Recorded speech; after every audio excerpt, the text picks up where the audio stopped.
Sahabat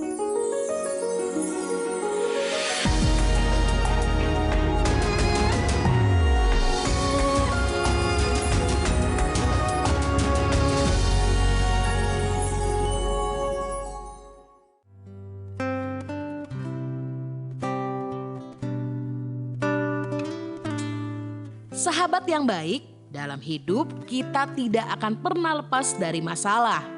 Namun masalah itulah yang mendewasakan kita, menguji iman kita, dan membentuk kita menjadi pribadi yang kuat, tegar, serta pantang menyerah. Dan sebagai orang beriman, kita diingatkan untuk tidak takut, karena Tuhan sudah tahu akan kemampuan kita. Dan kita diajak untuk percaya, serta mengandalkan pertolongannya. Jalan Tuhan memang belum tentu yang cepat, bahkan mulus. Tapi jalan Tuhan sudah pasti yang terbaik dan indah pada waktunya.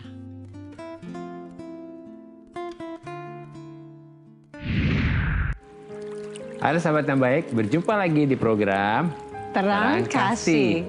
Nah, kita sudah menyaksikan ya video pembuka ini ya. Bagaimana Tuhan mau supaya tidak mau pertolongan Tuhan jadi terlambat ya. Itu hati Tuhan ya. Hati Tuhan, dan ya. semua akan indah pada waktunya ya. Tema kita hari ini adalah mendapat pertolongan Tuhan pada waktunya. Nah, sahabat yang baik, mari kita berdoa ya supaya firman Tuhan ini menjadi jawaban buat kita semuanya dan kita mendapat pertolongan Tuhan pada waktunya. Kita berdoa ya. Bapa, kami mau bersyukur hari ini karena di dalam Kau ada pengharapan dan di dalam Kau janjimu ya dan amin.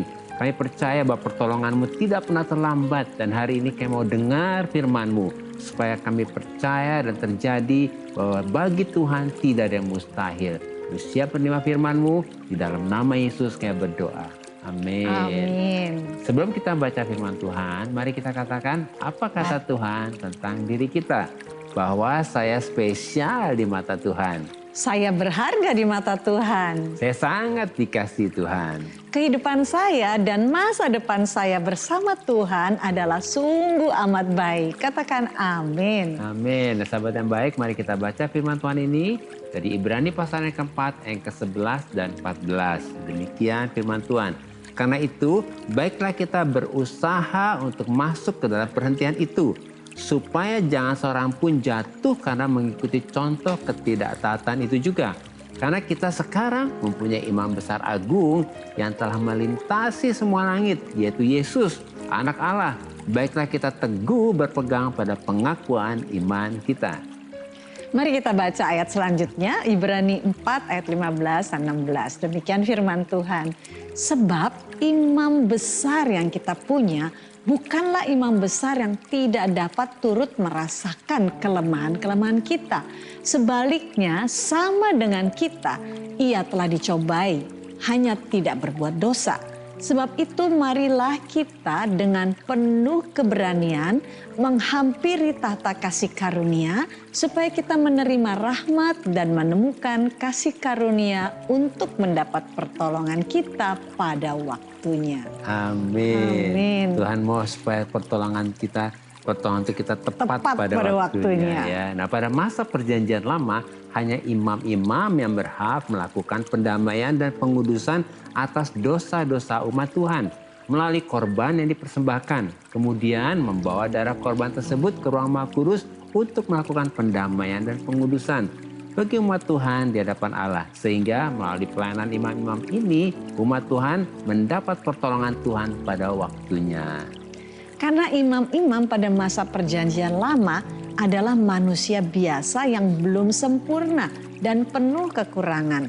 Maka imam-imam ini harus mengadakan pendamaian dan pengudusan untuk dirinya sendiri di hadapan Allah setiap kali sebelum mereka melakukan pendamaian dan pengudusan bagi umat Tuhan di hadapan Allah. Ya, pasti mereka harus menguduskan dirinya dulu ya sebelum mengadakan pendamaian ya.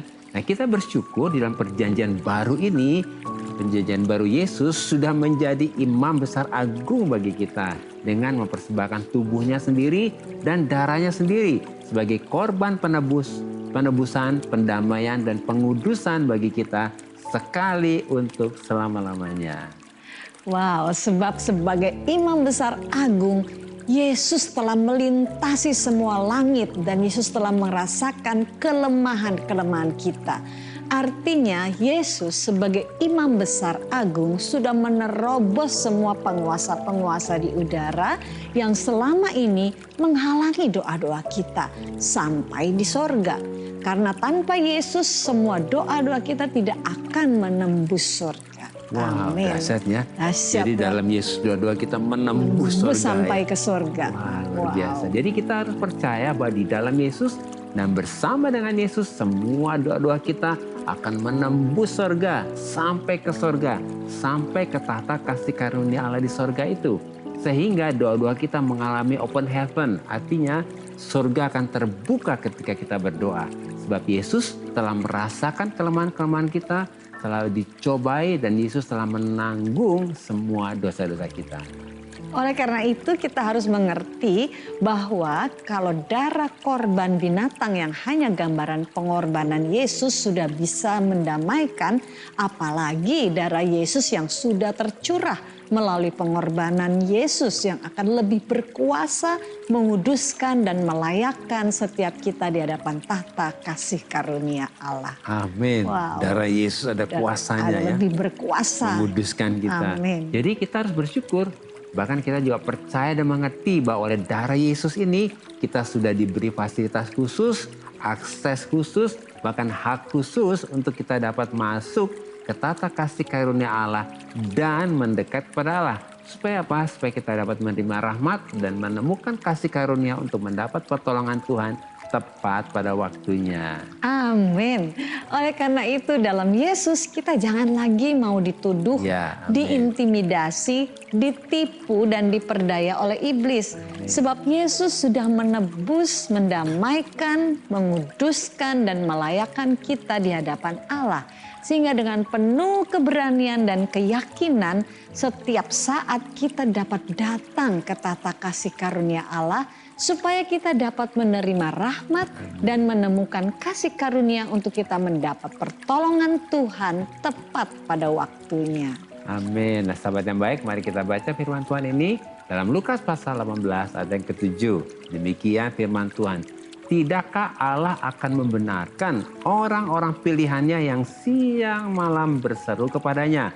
Dan adakah ia mengulur-ngulur waktu sebelum menolong mereka? Yesus dengan sangat jelas dan tegas mengatakan bahwa Tuhan tidak pernah mengulur-ulur waktu untuk menolong dan membenarkan umat pilihannya yang sudah berdoa dan berseru-seru kepada Tuhan siang dan malam.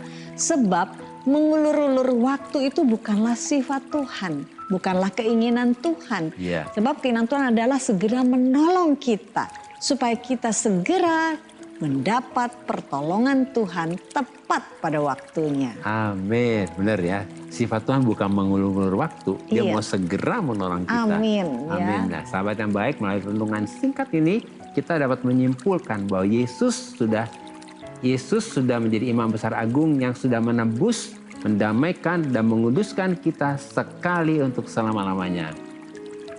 Di dalam Yesus kita sudah memiliki hak, akses dan fasilitas khusus untuk setiap saat datang ke tahta kasih karunia Allah dan mendapat pertolongan Tuhan tepat pada waktunya.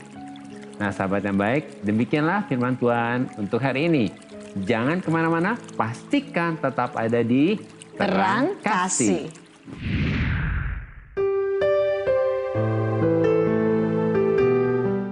Sahabat yang baik, saya akan membacakan renungan firman Tuhan untuk terang hari ini. Mari kita buka Alkitab kita membaca firman Tuhan yang terambil dari Lukas 18 ayat 8. Kita membaca firman Tuhan ya, demikian firman Tuhan. Aku berkata kepadamu, ia akan segera membenarkan mereka. Akan tetapi jika anak manusia itu datang, adakah ia mendapati iman di bumi? Inilah sifat Tuhan dan janji Tuhan untuk setiap kita, putra-putrinya yang sangat dikasihi oleh Tuhan. bahwa Tuhan akan segera datang untuk membenarkan dan menolong kita supaya kita dapat segera menerima pertolongan dan jawaban Tuhan untuk setiap masalah kita dan penyakit kita tepat pada waktunya.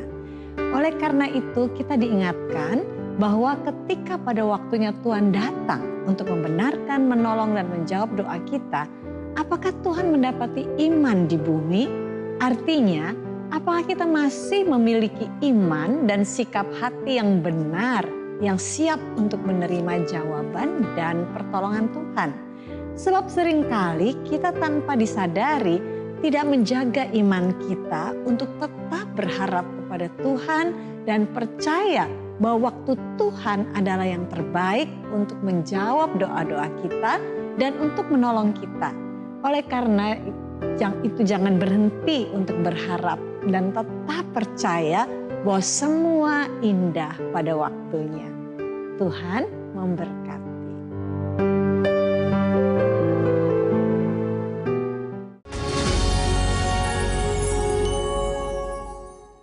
Halo sahabat yang baik, berjumpa kembali dalam acara Terang Kasih dengan tema mendapat pertolongan Tuhan tepat pada waktunya. Nah sahabat yang baik, ini ada beberapa DM yang masuk ya. Salah satu di antaranya kita akan baca dari Yeremia Jeffer. Shalom Terang Kasih, shalom juga Yeremia. Berharap Yeremia lagi menyaksikan ya program Terang Kasih ini. Beberapa tahun lalu saya bertemu dengan teman lama. Saya lihat waktu itu dia sangat sukses. Dan setelah kita ngobrol-ngobrol, dia mengajak saya untuk berinvestasi. Saya pun tertarik dengan profit yang dia sampaikan ke saya. Sampai akhirnya beberapa waktu lalu dia sulit sekali dihubungi. Saya jadi takut apakah dia menipu saya, apakah uang saya dibawa lari. Sampai saya minta ampun sama Tuhan, apakah karena saya maruk sampai Tuhan hukum saya seperti ini. Saya tiap malam berdoa biar Tuhan tolong saya. Karena uang itu uang tabungan saya. Mohon bantu doanya ya teman-teman. Terang Kasih, terima kasih ya. Yeremia dan tentunya sahabat yang baik yang mungkin lagi, wah ini ngalamin sama nih seperti saya gitu ya. Ketemu temen kayaknya menarik, profitnya besar dan akhirnya langsung berinvestasi ya. Yeremia, inilah manusia. Terkadang kita begitu tertarik dengan profit, akhirnya kita mengambil langkah tanpa berdoa dulu. Setelah sudah kejadian, baru kita berdoa, Tuhan tolong. Nah ini juga menjadi pelajaran buat kita semuanya. Karena apa? Firman Tuhan berkata bahwa akar dari segala kejahatan adalah cinta uang. Dengan berbagai-bagai kesusahan, orang akan mengalami kesusahan karena mengejar uang itu. Ya, nah hari ini dengan kejadian ini Yeremia, Tuhan mau mengingatkan bahwa jangan berharap kepada manusia. Jangan berharap kepada uang juga. Karena berkat itu datang dari Tuhan. Dan hidup benar itu akan menjamin kita ada dalam jaminan Tuhan ya. Jadi dengan kejadian ini apa nih langkahnya? Pertama Yeremia, ampuni orang itu. Sudah. Biarkan serahkan semua kepada Tuhan ya. Karena Tuhan adalah hakim yang adil ya. Apakah dia mau balari uang itu atau kembalikan ya kita nggak tahu. Tapi yang penting Yeremia rilis dulu ya. Serahkan pada Tuhan ya. Terus yang kedua minta ampun. Karena tanpa disadari Yeremia mengandalkan manusia dan mengandalkan uang ya. Apalagi ini uang tabungan, tentunya kita harus tahu uang itu semua dari Tuhan, berkat dari Tuhan. Kita hanya pengelola ya. Dan yang ketiga, mulailah hidup benar. Dengan hal ini menjadi pelajaran. Kadang-kadang sesuatu terjadi seperti ini Tuhan izinkan supaya kita belajar. Jangan mengulangi lagi gitu ya. Jadi ini yang kami bisa memberikan motivasi untuk Yeremia kembali kepada kebenaran Tuhan. Mungkin dari kamu sayang? Iya, Yeremia katakan, waduh Tuhan hukum saya seperti ini. Enggak lah ya. Iya, Yeremia engkau adalah orang yang sangat dikasihi Tuhan. Kita semua anak-anak yang dikasihi Tuhan. Iya. Kata-kata menghukum itu kadang-kadang sering sekali ya mengintimidasi kita ya. Mungkin tepat mendidik. Mendidik ya. Mendisiplin juga. Iya, karena Tuhan itu mengasihi setiap kita bahkan Yeremia. Tentunya dengan apa yang dialami, maka Yeremia mempunyai lebih lagi hikmat, pengertian, berhati-hati ke depannya. Dan tentunya Tuhan pasti mau menolong dan pasti Tuhan buka jalan untuk Yeremia bisa menghidupi masa depan dengan penuh sukacita. Amin. Dan semuanya pasti Tuhan akan menyelesaikannya Amin. bagi Yeremia. Karena dia adalah Bapa yang baik bagi kita. Amin. Nah Yeremia, kita berdoa ya, dan juga sahabat yang baik mengalami situasi seperti ini, ditipu ya, dibalari uangnya ya. Ada firman Tuhan demikian. Kalau kita sudah minta ampun, karena pekerjaan iblis itu kan mencuri. Hukumnya dikatakan iblis harus menggantikan 4 kali lipat. Bahkan bisa 7 kali lipat. Jadi hari ini Yeremia begini. Wah, terima kasih Tuhan, iblis harus mengembalikan semuanya. Jadi hari ini bukan kehilangan, tapi malah bersyukur. Yeremia berhak untuk menerima berkat yang dicuri 4 kali lipat. Kita berdoa ya. Bapak, kami bersyukur hari ini Yeremia mulai datang kepadamu dengan kejadian ini, disadarkan untuk selalu minta hikmat Tuhan dan minta pimpinan Tuhan dalam setiap langkah dan mengelola keuangan. Kami berdoa hari ini semua yang dicuri dari Yeremia, uang tabungannya, kembali 4 kali lipat di dalam nama Yesus. Dengan caranya Tuhan, dengan mujizatnya Tuhan.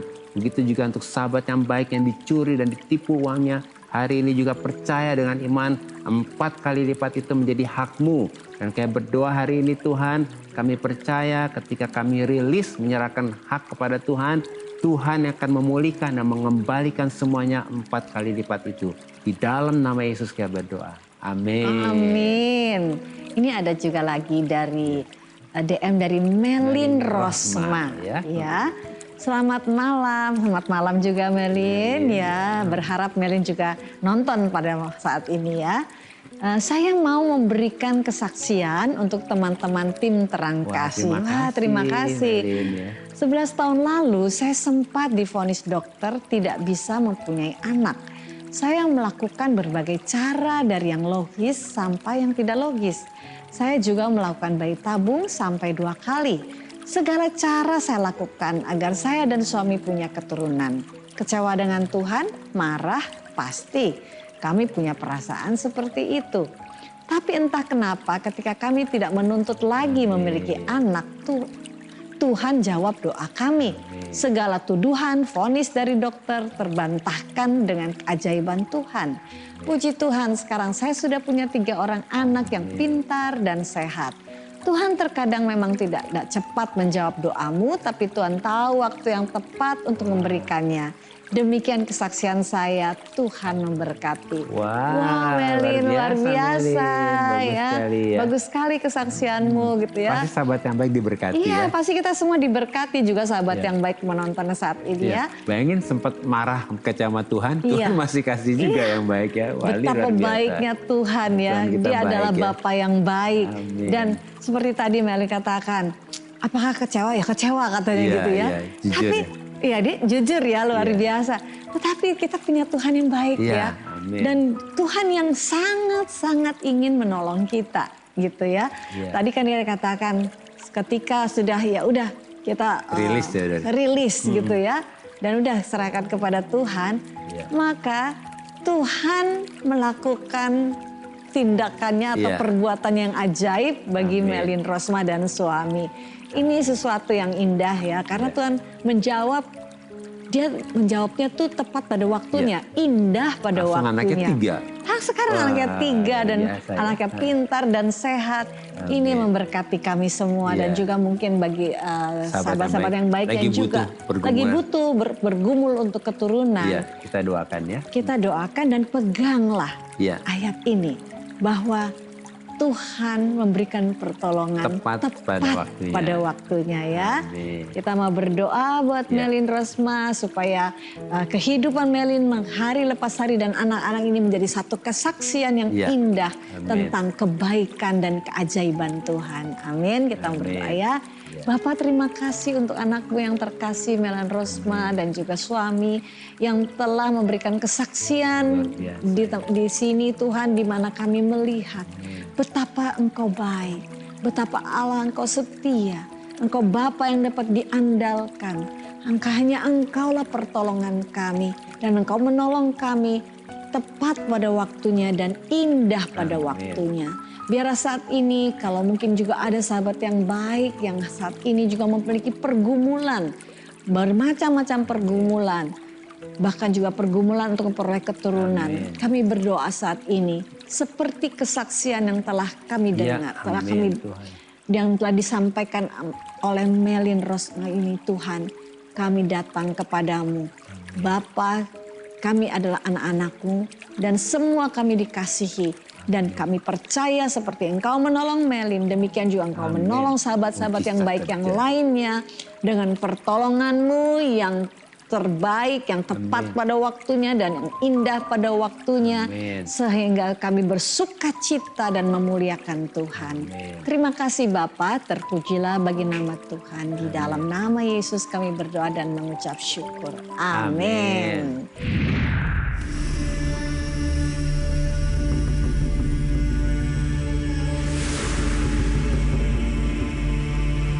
Saya sempat, Tuhan kenapa ini bisa terjadi? Kayaknya nggak adil gitu kan.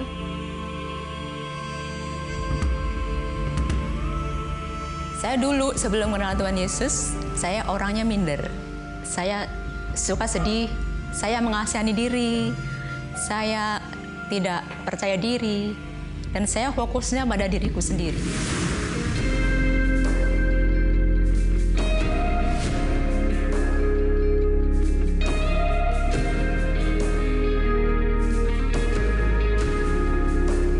Kondisi seperti itu tapi tetap sukacita karena apa?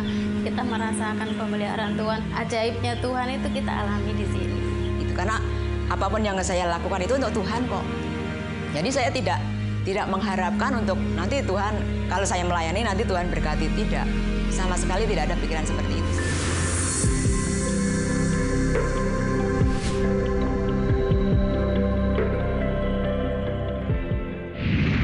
Sahabat yang baik, jika saudara ingin memberikan kesaksian seperti tadi, silahkan DM ke Instagram @terangkasih_RTV.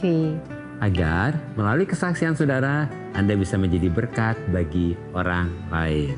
Tuhan memberkati. Sahabat yang baik, terima kasih buat respon dan DM-DM-nya Ya, kepada terima kami kasih. dalam program Terang Kasih ini. Sekali lagi terima kasih ya. Nah, saat ini mari kita kembali diingatkan sesuai dengan renungan kita, hal-hal apa yang perlu kita ingat supaya kita bisa mendapat pertolongan Tuhan tepat pada waktunya. Yang pertama, Yesus sudah menjadi imam besar agung yang sudah menebus, mendamaikan, dan menguduskan kita sekali untuk selama-lamanya. Sehingga kita memiliki hak, akses, dan fasilitas khusus untuk setiap saat datang ke tahta kasih karunia Allah. Dan yang kedua, jangan tertuduh, jangan terintimidasi, dan juga jangan mau ditipu oleh iblis. Datanglah dengan penuh keberanian ke tahta kasih karunia Allah supaya kita menerima rahmat dan kasih karunia untuk mendapat pertolongan Tuhan tepat pada waktunya. Dan yang ketiga, Tuhan tidak pernah mengulur-ulur waktu untuk menolong kita. Sebab Tuhan akan segera membenarkan dan menolong kita umat pilihannya yang sudah berdoa dan berseru-seru kepada Tuhan siang dan malam. Supaya kita dapat menerima pertolongan Tuhan tepat pada waktunya. Nah sahabat yang baik, apakah saat ini engkau sedang membutuhkan pertolongan Tuhan untuk masalahmu, untuk penyakitmu juga? Mari datang pada Tuhan dan serahkan semua kepada Tuhan. Dan sahabat yang baik, saat ini percaya bahwa Tuhan tidak pernah mengulur-ulur waktu untuk menolong kita. Mari datang ke tahta kasih karunia Tuhan dengan penuh keberanian dan percaya bahwa saat ini juga pintu-pintu surga terbuka dan engkau sudah menerima pertolongan dan jawaban Tuhan untuk masalahmu dan penyakitmu saat ini juga. Amin. Mari kita datang kepada Tuhan. Bukan dengan kekuatanku ku dapat jalani hidupku tanpa Tuhan yang di sampingku. Ku tak mampu sendiri. Engkaulah kuatku yang menopangku. Ku pandang wajah-Mu berseru, pertolonganku datang darimu. Peganglah tanganku, jangan lepaskan.